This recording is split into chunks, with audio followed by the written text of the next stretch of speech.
En 1978, dans le parc Efteling, vous pouviez, au détour d'un chemin lugubre, tomber nez à nez avec une immense ruine de château pas spécialement rassurant. Seuls les plus courageux arpentaient l'allée sombre des murs avant de se retrouver dans un ancien monastère où, une fois la nuit tombée, un véritable ballet des morts vivant se mettait alors en place, le tout saupoudré par l'illustre symphonie Danse macabre. Ce que je viens de vous présenter n'est autre que l'attraction Spookslot qui, à son ouverture, était considérée comme la plus grande maison hantée d'Europe. Bonjour à tous et bienvenue sur la chaîne First Drop, j'espère que vous allez bien, j'espère que vous êtes en forme. Bienvenue dans ce nouveau concept de vidéo où je vais vous raconter l'histoire et les secrets des plus grandes attractions de nos parcs favoris. Et comme premier épisode, j'ai choisi de vous parler du parc Efteling et d'une attraction disparue et emblématique, j'ai nommé Spookslot. Comme d'habitude, vous connaissez les bons bails, si la chaîne, si le contenu, tout ça, ça vous plaît, bien sûr, je vous invite à rejoindre la horde des droppers et je vous souhaite la bienvenue dans le tout premier épisode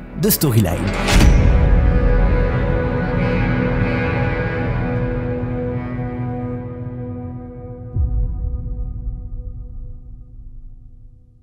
On dit d'Efteling que c'est le Disneyland des Pays-Bas. Ouvert en 1952, ce parc hollandais a su s'installer dans le paysage des parcs d'Europe et fait partie aujourd'hui des plus fréquentés avec des attractions vraiment incroyables, débordantes de créativité. Mais au début ce n'était pas vraiment le cas puisqu'il proposait différentes activités comme une large piscine, des toboggans, un carrousel et il était surtout doté du Bois des Contes, un petit parcours en forêt retraçant différentes histoires mondialement connues, faisant la renommée d'Efteling. Pourtant, au début des années 1970, le parc connaît une petite baisse de fréquentation à cause de la concurrence qui commence à implanter de plus en plus d'attractions foraines. Et c'est alors que le plus gros projet d'attraction thématique fut lancé dans les années 1975 après le succès des nymphes indiens. Il s'agit d'une attraction spectacle couvert mais pas très grand où vous pouviez assister à une petite scénette et vu que l'attraction a rencontré un grand succès, il était question d'ouvrir un spectacle de nouveau couvert mais beaucoup plus grand pour célébrer les 25 ans du parc et surtout un petit peu moins féerique. Le projet était lancé et charpenté par Tom Van de Ven, un des designers et concepteurs créatifs du parc à qui l'on doit beaucoup sur le développement futur d'Efteling. Il faut quand même préciser qu'à l'époque, Spookslot était son premier et plus gros projet et pour commencer, il avait une vision extérieure assez précise mais aucune idée de quoi mettre dans le bâtiment. Il demanda conseil alors à Anton Pieck, qui est le designer graphique historique d'Efteling et qui lui dessina un premier croquis de ce que l'on pouvait voir à l'intérieur du fameux Spookslot,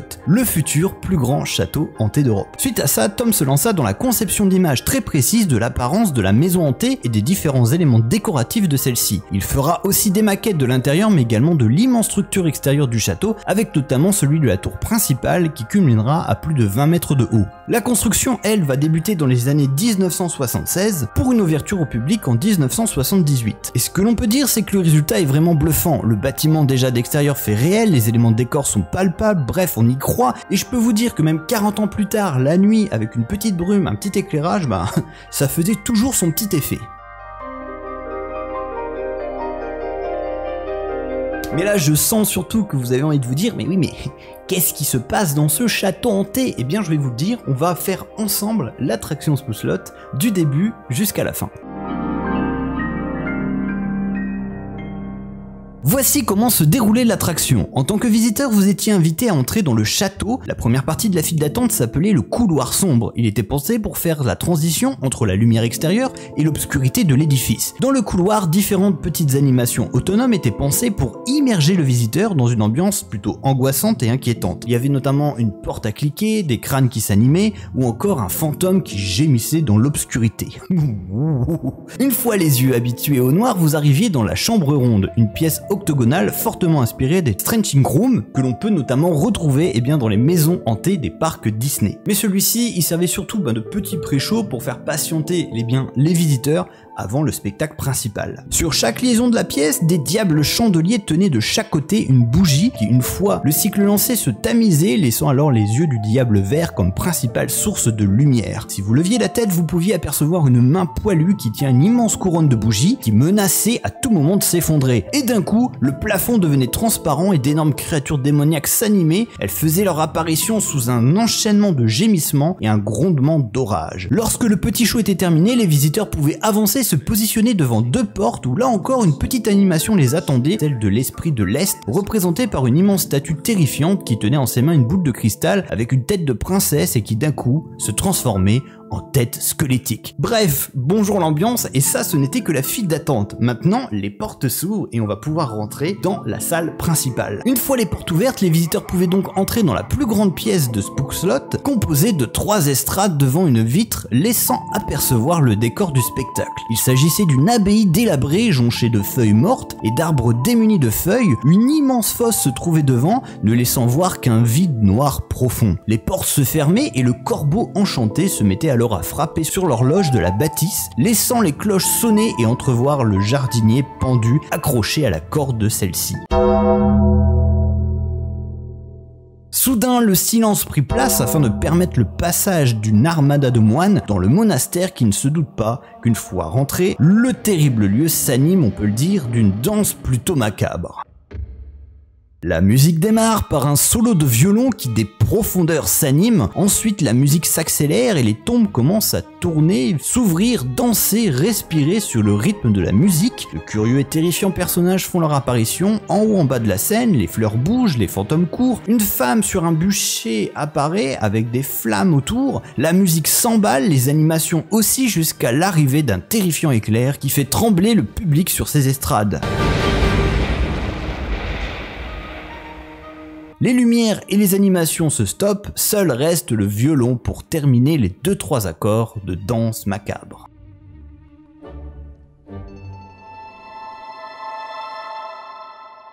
Pour l'époque, c'est vraiment terrifiant de bonnes idées. Mais il manque quelque chose, c'est une histoire. Puisqu'au début, l'attraction en était totalement démunie et ce n'est que 1 an plus tard qu'on a rajouté une histoire pour raconter un petit peu ce qui se passait bien dans tout ce château. On pouvait même l'entendre dans la chambre ronde. Voici un petit peu ce qu'elle disait.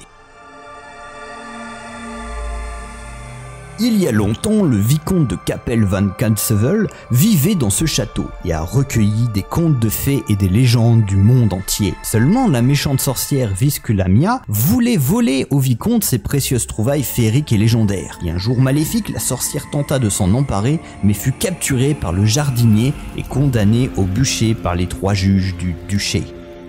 Avant sa mort, elle maudit le vicomte qui fut condamné à toujours chercher son dernier conte de fées, à savoir sa propre fille Esmeralda. Et chaque fois que l'eau de la Meuse se lève à nouveau, le corbeau maléfique de Visculamia frappe l'horloge à midi. Là encore, le cadavre du jardinier pend au cordon de la cloche. Les juges qui l'ont condamné à la lamentation contemplent depuis la fenêtre du grenier et dans les catacombes, le comte se précipite après sa fille sans jamais la trouver. Et on dit que c'est lorsque les fleurs ne chantent plus, que les yeux des hiboux se ferment et que le corbeau maléfique s'est endormi, que alors la malédiction a enfin été brisée.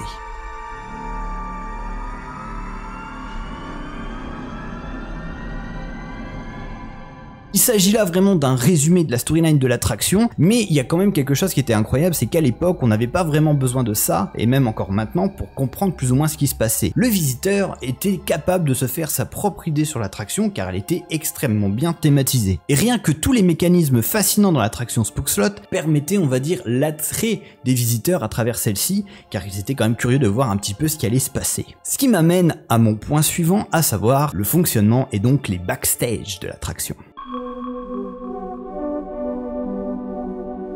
Déjà, quelques petits chiffres pour commencer, le spectacle lui durait un peu plus de 6 minutes, il était capable de faire passer 1000 personnes par heure, le bâtiment lui faisait plus de 1200 mètres carrés et pouvait accueillir jusqu'à 240 personnes par spectacle. Durant la représentation, c'est pas moins de 26 animations qui étaient synchronisées avec la musique, le tout avait été enregistré en une seule prise et dirigé par Tom lui-même, parce que oui, à l'époque c'était analogique, ça veut dire qu'on pouvait pas faire la gestion du spectacle informatiquement parlant, donc eh bien dès lors que on mettait la musique en route, il fallait que tout soit synchronisé et sinon il fallait tout refaire depuis le début. C'était un petit peu les aléas de l'époque. Les 26 animations avaient été réalisées par les créateurs comme Cool, Dre et Mari. Ils ont dû faire preuve de pas mal d'inventivité et de créativité pour rendre le spectacle le plus crédible possible. Tout était fait main et on peut même le dire de bric et de broc. La plupart des décors sont en polystyrène afin d'être le plus léger possible. Beaucoup des effets fonctionnent avec de l'air comprimé et des moteurs électriques. Le tout est manipulé en dessous du décor qui est une une simple estrade en bois qui n'était apparemment pas très solide. Beaucoup de mannequins ont de la peinture phosphorescente qui, une fois éclairée à la lumière noire, donnait un côté fantomatique. Mais le procédé le plus utilisé, c'est bien évidemment le célèbre fantôme de Pepper, ou Pepper Ghost. Il s'agissait là d'un procédé d'illusion déjà bien exploité chez Disney. Le principe était simple, c'était d'utiliser un objet ou un personnage qui était caché afin de le projeter sur une plaque de verre inclinée, donnant ainsi l'illusion qu'il s'agissait d'un vrai fantôme. Pour ce qui est de l'éclairage, c'est pas loin de 500 points de lumière et 11 km de câbles qui avaient été déferlés dans toute l'attraction, et pour le son, c'était 12 amplificateurs pour 116 haut-parleurs qui diffusaient Danse Macabre à fond les ballons.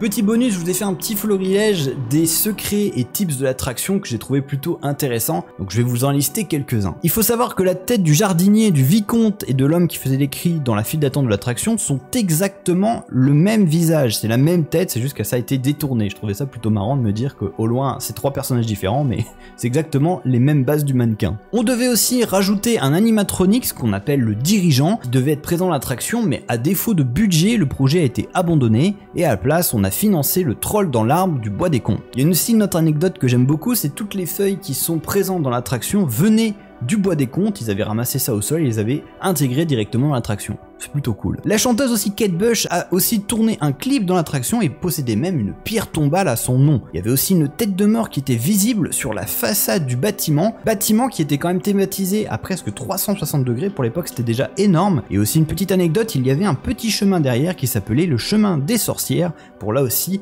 venir raccorder à la thématique de l'attraction. Lors de l'année d'ouverture, l'attraction a aussi été interdite au moins de 8 ans, mais la restriction a été quand même assez rapidement levée. Il y avait aussi un chat noir qui vivait dans Spook's Slot, c'était un petit peu l'attraction où il avait un peu sa maison, les équipes du parc étaient aux petits soins avec lui, il est décédé là en 2022, quasiment en même temps que la fermeture de celle-ci, et fait intéressant, eh bien dans la future attraction qui va remplacer Spook's Slot, Danse Macabre, eh bien il y a un chat noir qui est un petit peu au cœur de la storyline, donc peut-être un clin d'œil. Et justement, puisqu'on parle de la succession, il est grand temps de faire un petit point sur la fin et l'après Spook's Slot. C'est en septembre 2022 que le château hanté d'Efteling fermera définitivement ses portes afin d'être remplacé par, cette année, l'attraction Danse Macabre. C'est une attraction qui reprendra bien évidemment le thème musical de celle-ci et elle prendra place sur le même terrain où se situait Spook's Slot en reprenant aussi beaucoup d'éléments thématiques comme la musique, le bâtiment qui ressemble à un monastère, mais aussi on pourra retrouver le fameux chef d'orchestre ou le dirigeant que Tom avait designé qui là aussi sera, je pense, au cœur de la thématisation de la nouvelle attraction. Là aussi, je pense que c'est un énorme clin d'œil ou plutôt même un hommage au créateur Tom qui avait en partie imaginé l'attraction Spook's Slot. Comme toujours, vous le savez, Efteling a un souci de conservation et d'hommage et il faut savoir que la majorité des éléments de décor sont conservés, soit pour être réutilisés ou carrément être exposés au public. Et ça c'est quand même plutôt cool parce que le parc a quand même conscience de son passé, il ne l'efface pas pour autant, limite il l'améliore et c'est tout ce qu'on veut et j'ai vraiment très hâte surtout de tester la nouvelle attraction qui va remplacer le château hanté mythique d'Efteling. Mais ce qui est certain c'est que la plus grande maison hantée d'Europe a marqué une étape importante pour Efteling et il est sûrement l'une des attractions catalyseurs du parc qui a permis à Tom justement l'élaboration de beaucoup d'attractions par la suite comme Fata Morgana, Vogelrock, Villa Volta ou encore l'excellent Droomvlucht.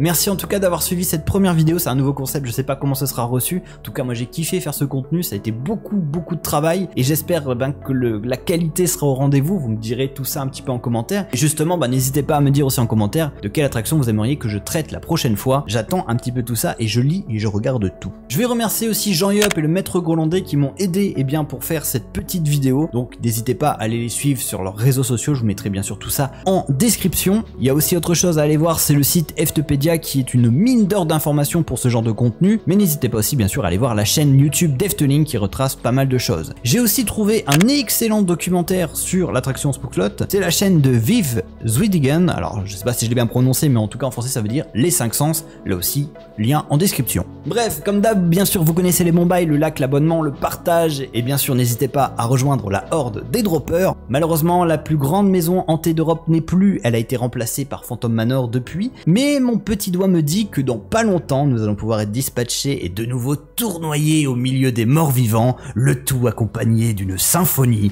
de danse macabre.